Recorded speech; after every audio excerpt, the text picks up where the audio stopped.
Assalamualaikum warahmatullahi wabarakatuh. Tema yang lagi hangat hari ini, Gus Samsudin versus pesulap merah. Sangat menarik, menyita perhatian banyak orang. Gus Samsudin disinyalir ya, saya nggak berani menuduh. Apa karena tuduhan itu penipuan atau apa kan nanti adalah di persidangan, atau kalau ada yang nuntut kemudian dibuktikan ternyata dia tidak sakti. Dia hanya trik penipuan pengobatannya, keris yang bisa keluar listrik atau macam-macam, itu trik-triknya itu. Kemudian dibongkar sama pesulap merah bahwa biasanya praktek perdukunan semacam itu adalah biasanya trik sulap saja. Nah, pesulap merah kan memang di bidang sulapnya kan itu. Jadi lagi rame sekarang siapa yang benar siapa yang salah, ya selama belum dibuktikan ketemu peradilan atau nggak bisa. Tapi sementara masyarakat menilai seakan-akan yang jadi korban ini yang salah adalah Gus Samsudinnya, sampai padepokannya di geruduk masa itu ditutup kan. Jadi keris kemudian bisa menyala gitu loh, kemudian keluar listriknya. Ini kan kalau dilihat dari hal yang gaib, ini kan sakti sekali gitu loh. Ada keris hebat kemudian bisa menyala, bisa nyetrum kan gitu. Mereka semacam itu. Kemudian ternyata itu sulap trik. Ternyata di sudut pandang trik sulap itu bisa gitu dikasih setrum.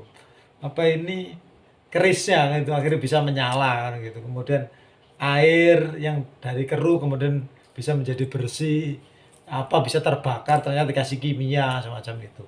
Ya saya dulu saya kecil, saya dulu juga pernah melihat itu. Jadi ada pengobatan telur itu ya, tiba-tiba di dalam telur itu ada jarumnya. Wah, kamu kena santet ini. Waktu itu saya juga gelisah, apakah begitu? Ternyata sekarang sudah terbongkar di YouTube banyak kan, bagaimana cara memasukkan jarum atau paku ke dalam telur, dikasih cuka atau apa itu triknya. Ya terbongkar semuanya. Tapi begini catatannya, oke lah kalau memang betul-betul nanti Gus Samsudin atau siapa itu katanya praktek perdukunan adalah memang murni terbukti bahwa itu adalah trik dan membohongi masyarakat. Ya, kalau ada yang merasa dirugikan ya bisa menuntut. Kalau memang tidak ada yang dirugikan atau memang betul-betul waktu ke situ aslinya hanya trik saja, kemudian gara-gara saking yakinnya itu bisa sembuh loh, betul. Jadi sebenarnya secara psikologi itu sebenarnya ada efeknya juga. Misalnya dikatakan begini, kamu sedang sakit, ya sakit apa? Wah, ini kena gini. Kemudian oke, saya obati ya. Hanya trik sulap saja. Bismillah, atau jika kamu yakin sembuh pasti kamu akan sembuh. Itu kalau saking yakinnya bisa sembuh beneran. Itu masalahnya itu. Tapi yang dipersoalkan itu adalah dia mengaku sakti, kemudian kerisnya juga sakti bisa mengeluarkan listrik gitu. Itu yang jadi masalah sebenarnya. Nah, penipuannya adalah di situ. Nah, kalau saya gini, saya khawatir nanti ketika sudah terbongkar kemudian ternyata kasusnya menang, ternyata pemahaman masyarakat itu menang yang pesulap merah ya, bahwa itu praktek perdukunan yang model begitu semuanya adalah hoax, itu adalah tipuan, hanya trik-trik saja. Saya beri catatan, tidak semuanya. Gitu loh. Kan pembelaannya ada kata-kata begini, kalau ada yang palsu itu kan dudukan palsu, berarti ada yang asli. Saya lebih tertarik di itu. Katakanlah ada batu merah delima, kemudian ada keris yang bisa terbang, bisa berdiri. Kalau saya dari sudut saya ya, pemirsa saya, ya perhatikan gini. Saya yakin kalau versi saya yakin sebenarnya yang asli ada. Jadi ada memang orang katakanlah dukun atau kiai yang memang sakti. Karena di masyarakat kita banyak masih minta doa-doa kepada kiai, tapi benar-benar kiai yang ngaji, yang memang pintar dan sakti, doanya mustajabah. Ketika meminta langsung langit terbuka. Itu ada. Jadi saya khawatir nanti ketika isu ini menang pesulap merah, orang-orang malah nggak percaya, minta doa kepada kiai. Berarti kiai itu juga trik. Tidak. Jadi perhatikan ya. Artinya kalau ada yang asli pasti ada yang palsu. Nah pertanyaannya mungkin yang palsu lebih banyak. Yang orang bukan levelnya kiai tapi gayanya seperti kiai, ngaku-ngaku kiai dan ngaku-ngaku sakti. Tapi jangan lupa di dunia ini ada yang memang betul-betul sakti. Jadi makanya lihat kiainya kalau minta doa gitu ya. Jadi mohon ini pendidikan bagi masyarakat, bagi anak-anak saya, teman-teman saya, bahwa andaikan itu terbuka bahwa itu kasusnya Gus Samsudin adalah trik murni, Anda harus percaya bahwa orang sakti masih ada di dunia. Hal-hal yang gaib Jadi nggak semuanya itu bisa dilogikakan. Wong alam raya aja nggak bisa dilogikakan. Berapa persen pengetahuan ilmu alam raya yang dipahami manusia? Kecil 0,001% yang dipahami manusia. Begitu banyak hal gaib di dunia yang nggak diketahui. Berapa jumlah bintang, berapa jumlah galaksi belum terjawab.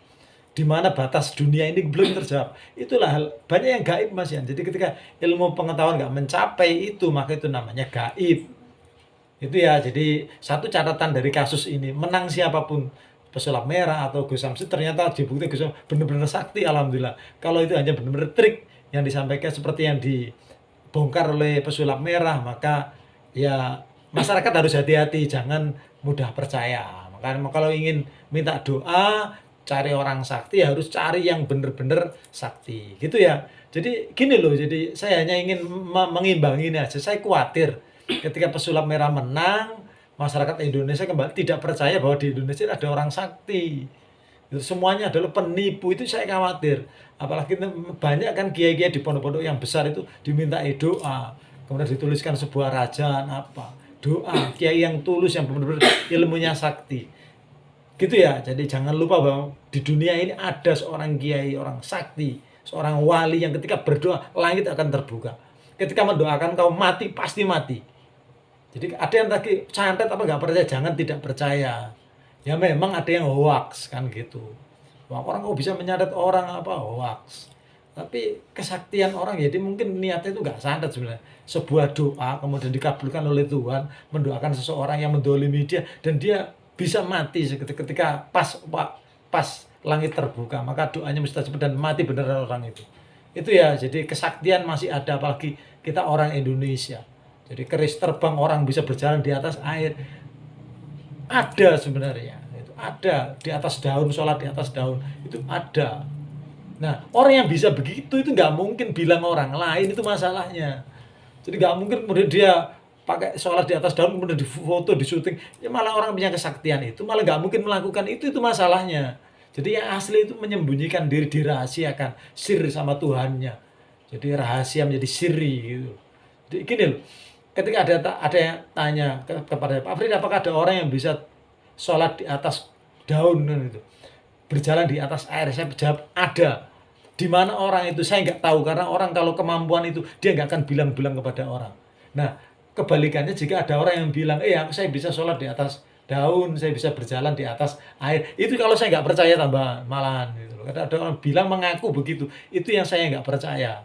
Karena orang yang ilmunya semacam itu nggak mungkin sombong, nggak mungkin riya, ingin dilihat orang, itu rahasia dia dengan Tuhannya, gitu ya.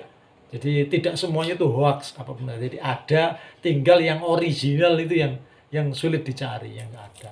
Itu aja. Jadi sebagai keseimbangan intinya, banyak di Indonesia ini orang yang sakti, yang benar-benar bisa menyembuhkan dengan doanya.